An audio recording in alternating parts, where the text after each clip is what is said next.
tell women stories. We lead with our stories because it's easier to be what you can see. And I'm excited to talk to Zibby Owen today.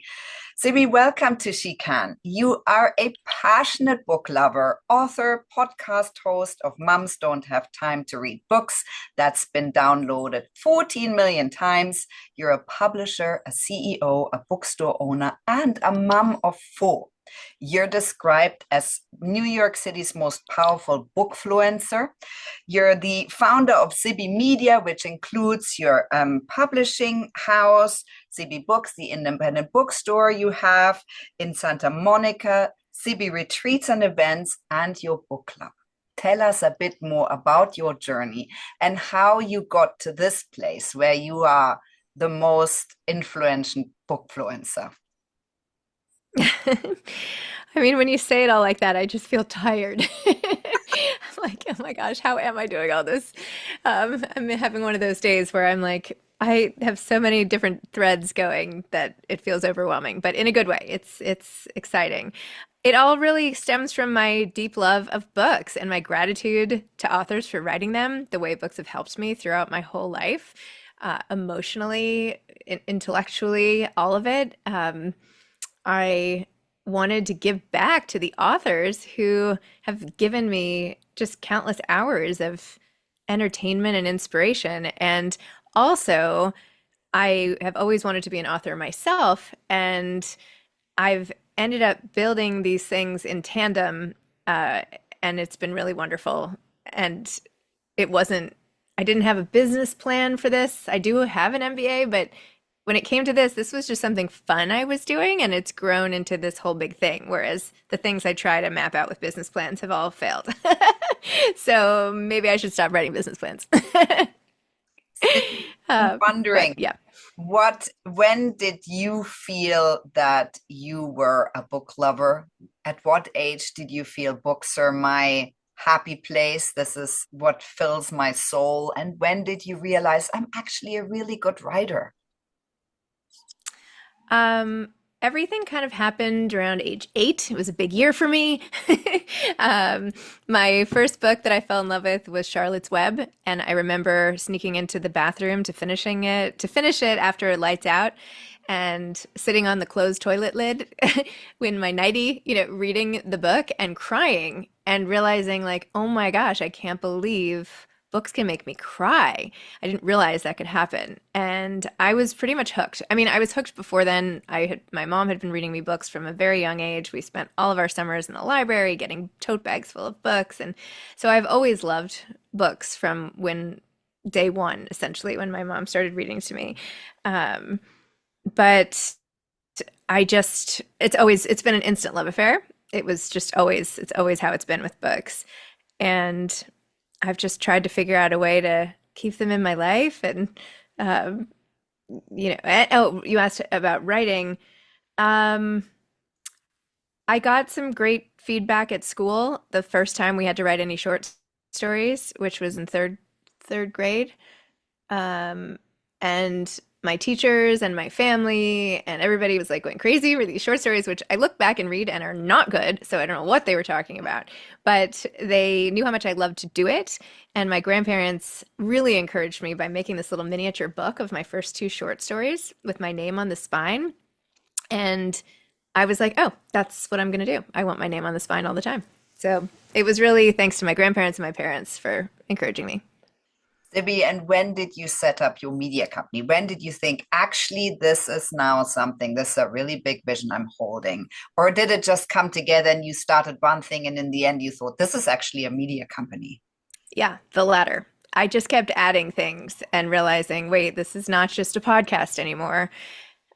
We've gone different directions over the last 6 years, but it's all headed to the same destination. We have this whole Moms Don't Have Time to thread of things where I started the podcast with that name, and then we went into a bunch of those areas. Moms don't have time to lose weight, like during the pandemic, and moms don't have time to have sex, and that became a podcast. And like we started doing all of those funny things, and then also started doing publishing, which is sort of a more, serious, intense endeavor. So then we came up with more of the Zibby branding of things, and now both threads are continuing under an umbrella we call Zibby Media. But uh, the offerings have been the same throughout, and our consumer has been the same, and we're just trying to help. We're trying to create books and recommend books and connect people to authors who write the books that inspire us to figure out how to get through the messiness of life. And that's kind of Yeah. what everything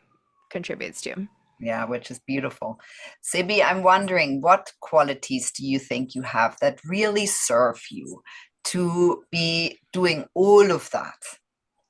Hmm. One, I am a really good listener, even though I'm only talking on this podcast. I promise I'd much prefer to be listening and asking questions and seeing where the conversation goes. So I think being a good listener and an observer as well. I was a shy kid and I had trouble speaking in groups. I got like very anxious about it and spent a lot of time watching and all of that, which I think has served me well. From a business standpoint, I am not afraid to fail. I'm sorry if you hear all these sirens here. I'm in New York City. This is my life. I'm not afraid to test something out and have it not work. Not on a giant scale, not like, hey, let's try this, like, but testing, starting small, expanding, and saying, okay, I tried having a podcast network.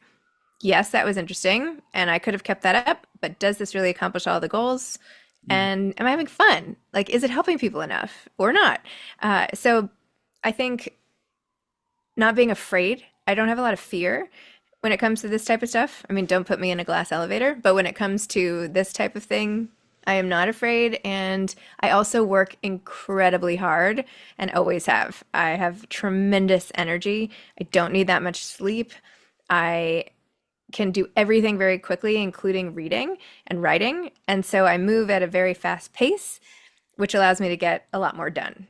And I like having a lot of balls in the air, even though sometimes I get too close to the line of impossibility.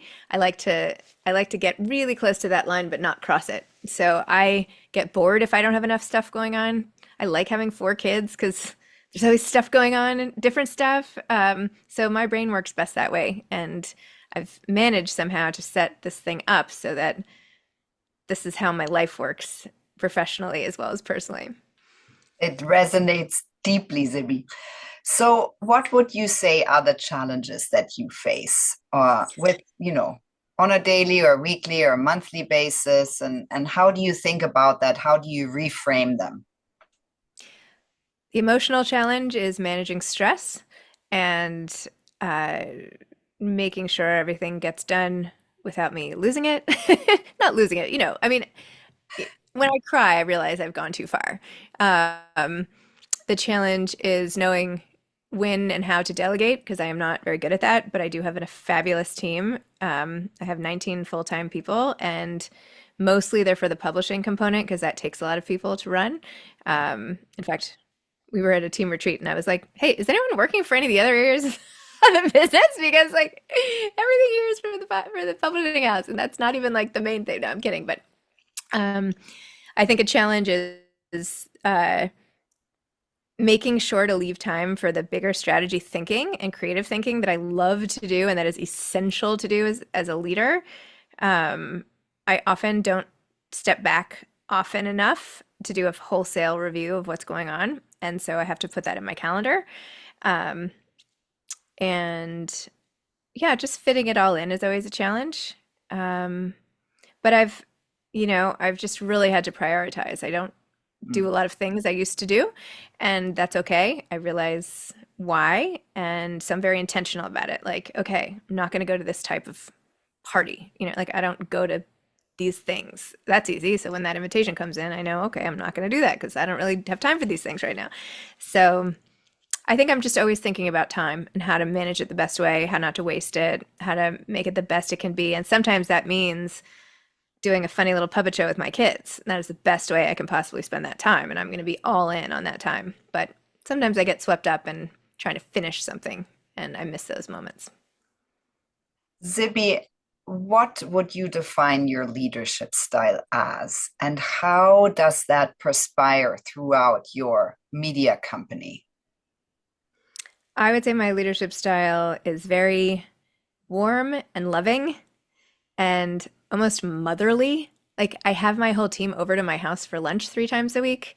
So, and when they get sick, I'm like, "Did you call your doctor?" And I treat my team, and I love my team. Like I'm really close with the team. We're all a really great group, and so I think that everybody's input is extremely valuable. As I mentioned, this team retreat we just went on, like I had to remind people, like, don't think that you don't have something to contribute here. Like, just because you're young, okay, well, you're representing that demographic then. Well, you're representing a reader. You're representing this, you're representing that, like your feedback, and you know about our business. So what do you see? I feel like when I was young, nobody asked me, or, and like I worked at a big corporation for a little bit at Unilever, doing marketing. Like I had to do my thing and whatever. And I had so many thoughts and ideas, but that wasn't like, it wasn't set up for that. So I want everyone to have lots of thoughts and ideas. I have this, I guess I've sort of inadvertently made this system where I have an assistant for a year and then who's just a smart, young, ambitious woman. And then I see where she fits in. So 4 of the 18 other people I have full time are former assistants who have worked for me for a year. And now one of them runs events and one of them's the managing editor of the publishing house. And so I believe in helping people shine. That's really the crux of it across everything. Like I want to help people shine. What an inspiring and beautiful vision, Zibby. So, if you had to give some tips to young or new writers, you are a writer and you are obviously running a publishing house. So, if you look at it from both sides, what would your top tips be? My top tip would be to remember that it's never a straight line. No matter how much you plan, it's not going to work out that way, but it's all going to make sense later. And everything that you feel is like the biggest setback ever. And no, you couldn't possibly bounce back from that. It will lead you to the place you're supposed to get to. And I really didn't believe in anything like that ever. I believed in one step after another, but turns out I can't control the universe. And when you let go of that belief, you'll see that a lot of great things will come from it. That's my advice in general, because I had a lot of rejection for my own writing at the beginning, but not giving up. You just can't give up. Like you can't, if you want to achieve something, I mean, it's the easiest, most obvious advice, but you will never get it if you don't keep trying. If you keep trying, there's a chance. Yeah. Zibby, so what are you most proud of to date? I'm most proud of my kids. Oh. And I think I love that. And I think every mother I interview says that. What Oh, else? really? Oh. Yes, which is so lovely. What else are you proud of? If you had to tell me your sort of top 2 or 3 or whatever that may be. I'm proud that the work and the thoughts and feelings and essays and all of that I do and put out across all the channels, I'm really proud that it's hitting home and it's helping people. I'm proud that I am helping people with the company, with like everything that we're doing. It's helping in some way, shape, or form, and affecting people's lives in a good way is incredibly important to me. And that is what I'm most proud of. I'm most proud of the woman who comes back to the bookstore and says, the book that you picked out for me last week was amazing and I loved it. And, my last week was amazing because of it. And it made me think about XYZ. Like, I feel really great about that. Or this post that you did makes me feel seen or less alone. All of that. I'm proud of all that. Zibby, and what are your plans and goals? How much bigger is your vision? Where are you heading? We were just talking about this. How much bigger is my vision? I just would like our community to grow. I'd like more people to know what we're doing because we're doing so much. And one of our big challenges, which I could have said earlier, is letting people know and finding the people who I really think could benefit from what we're doing, whether it's the books we're publishing or the podcast or lists of books for the summer or all these other things, retreats we're hosting, events we're planning, just finding the readers where they are and getting them to sort of join in on what we're doing. So um, that's been a challenge and something I'm always working towards. In terms of the types of things we offer, it will all be book adjacent. My goal, my dream, I shouldn't even say it's a goal.